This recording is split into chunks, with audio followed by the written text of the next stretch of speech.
Good day to you all.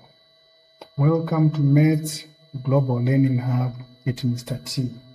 In today's lesson, we want to establish the cast diagram using trig functions.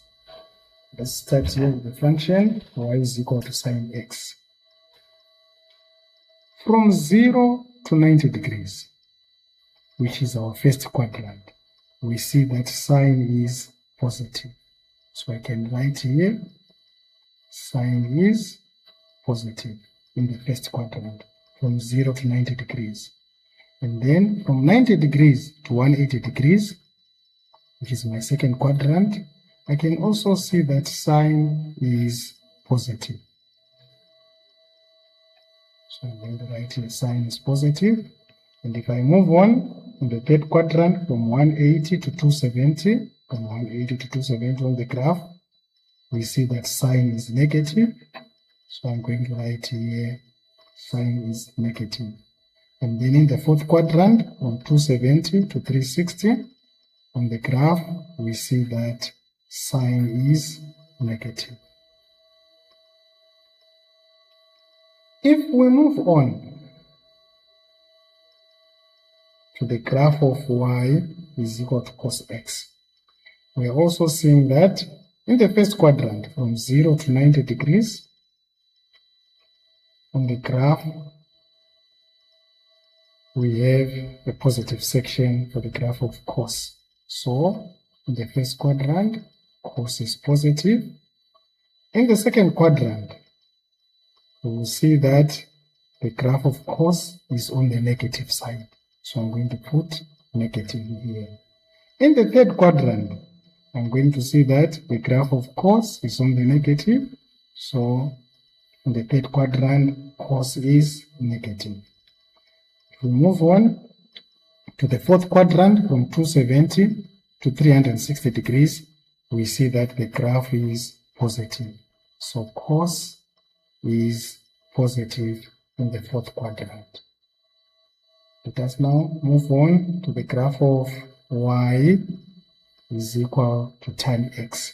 If I look at this graph here, I'm seeing that from 0 to 90 degrees, tan is positive. The graph is on the positive section. And in the second quadrant, from 0 to 180, tan is negative, according to the trig function here. Remember, in our lesson, we want to establish the cast diagram using trig functions. And if we go to the third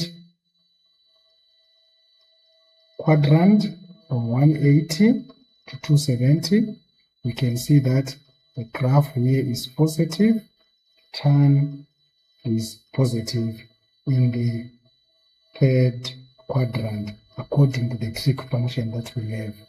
And the last part is from 270 to 360 degrees, and we see that the graph is on the negative side.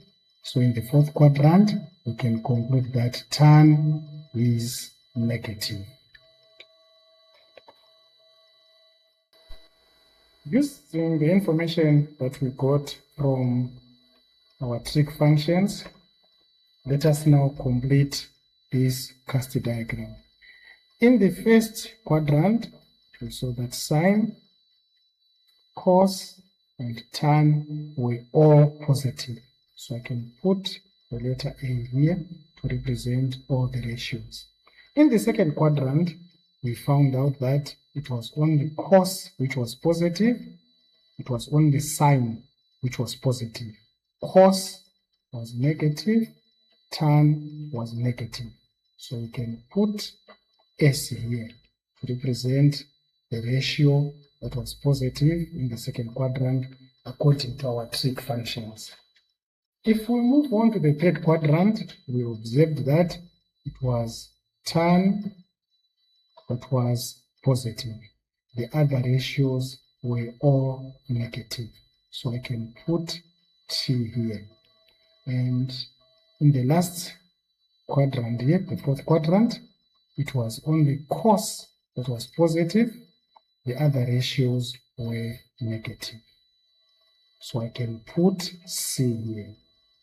If I look at the 4 letters that I have here, if I start reading from letter C, going in that direction, I can see that we can create the word cast.